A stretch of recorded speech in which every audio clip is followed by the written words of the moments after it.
Guten Tag and welcome to this Eurovision reaction and review. So today, Austria. The song was released a couple of days ago on Spotify, but the music video has come out now, and as I promised myself, I want to react to a video rather than just the song itself, because Eurovision is a primarily audiovisual contest rather than just an audio contest. The Austrian entrant, Trent, has been known for a few months now. What we're going to do is I'm going to react to the video. Oh, Ed Sheeran time, isn't it? At least in studio, sounds like he's got pretty good vocals.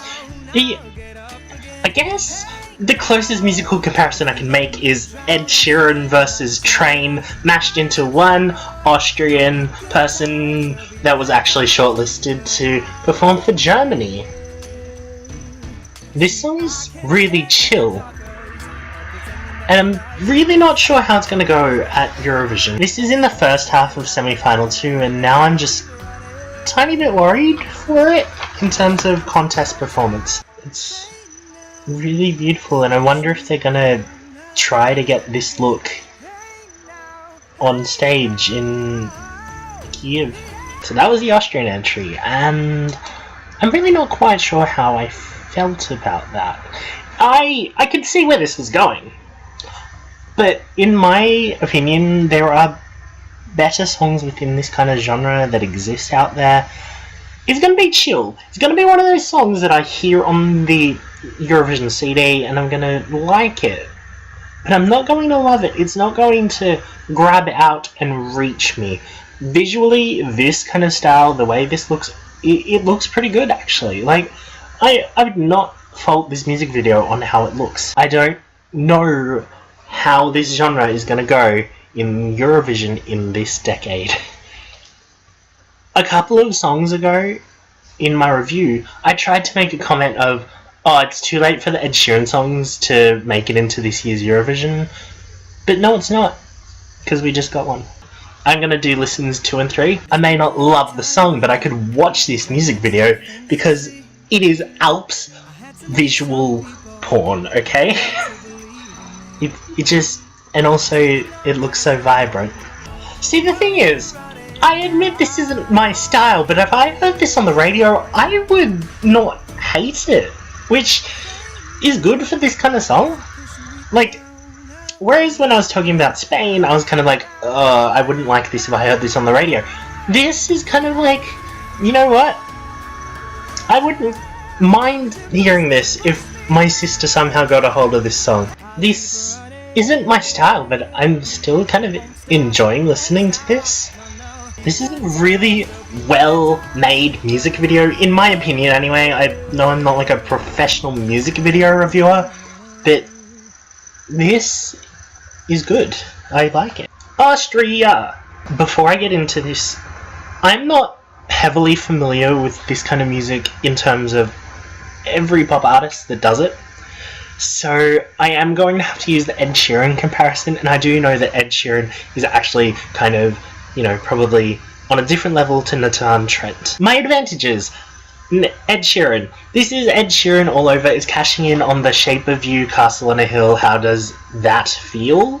I think is what the third single is called. Hype. Divide comes out in a few days, which means that everyone is so hyped to hear this kind of song.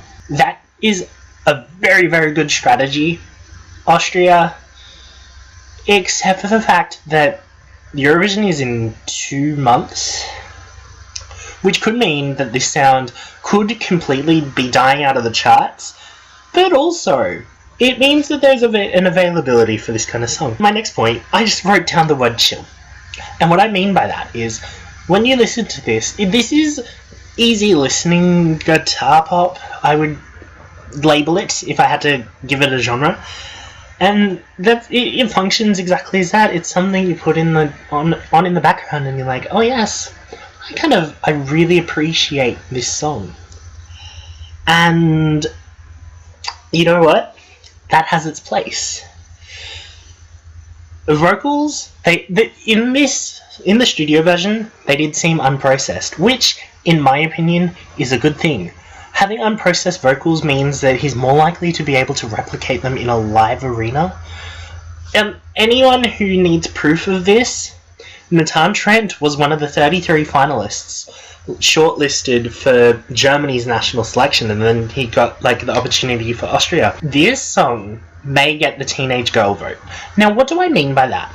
I personally mean there is always a slot for a song that gets voted by all of the teenage girls who are like, oh my god, he's attractive, I really like this song, the song reminds me of this, that, and I really think that in this semi-final so far, this is the most likely song to get the teen girl vote. And it could remain that this is the song most likely to get the teen girl vote in the entire Eurovision Song Contest this year. And for my last advantage, I would just like to point out, this is the advantage that I want to stress the most. This song gets easily stuck in your head. You are probably going to be singing along to it, or nodding your head, tapping your feet along by the time you get to the end of listening to it. The vocal hooks, they're just top notch, they get stuck in your head, and you're like, hey now, and you just, whether or not you really want it to be in there, it's going to be in there. And then for some songs, that's enough to qualify, at least. The repetitive guitar kind of sound, like the sound that was in the background of that entire song, that is a good sound. Because I don't think many other people this year are going to replicate an easier listening sound. So I do think that just having that repetitive guitar loop, that kind of acoustic-y guitar, I'm not going to try to replicate it right now, sound, is going to make this entry stand out. A little bit. But on to the disadvantages. This is in the first half, which means that it has to be in slots 1 to 10 of the semi-final. Now, if it is in the first few songs, this could suffer point-wise. I'm not saying that Ukraine would potentially purposely give a bad slot to a song, but they have they could be put in a song. They could be put in a slot that isn't exactly suited towards this style of song. And that worries me. The visual style on stage, while, I don't know what this is going to look like as a live performance. In the music video, yeah, we got, an entire mountain. They could replicate that on stage. Easily. You could have the background changing through the places on the mountain as the song goes along. That would be good. If you can manage to make that your background, Austria, okay? Or they could go for something completely else. And I'm really not sure what they're going to end up doing. But at the same point in time, that's not up to me. I am not, the stage designer. I don't get to be like, oh yes, we want this kind of look on stage.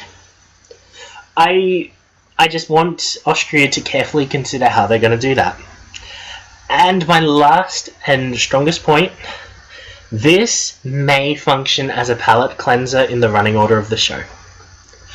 If there are huger fan favourites in that half of the semi-final, and at the moment,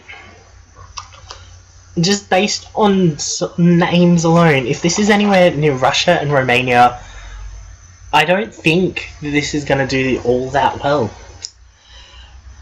Look, the thing is, we don't know many of the songs in that half of the final yet. No, that half of the semi yet.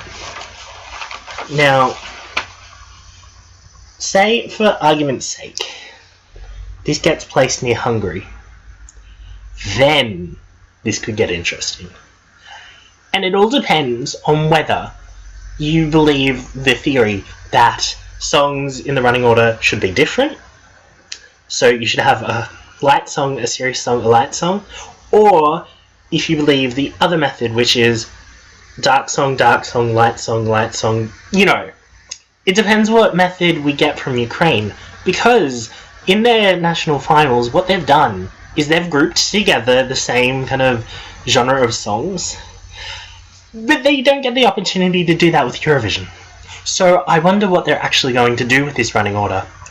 But we're not going to know that, because this is like song number 19 and 47. We're not going to know that until at least the end of March, which is a month away, but you know what? I'm very interested. Anyway, my main point here is, because we don't know what is definitely going to be around this, we could see this suffer. And I hope that Austria isn't thrown under a bus. If you have an opinion on the Austrian song, please feel free to tweet it to @WeAreEurovision or comment below. My scores for Austria. On the first listen, I gave it a 7 out of 10. On the second listen, another 7 out of 10. And the third listen, I gave it an 8 out of 10. Austria this year scored a 7 out of 10. So, good luck Austria, and do pobacenia.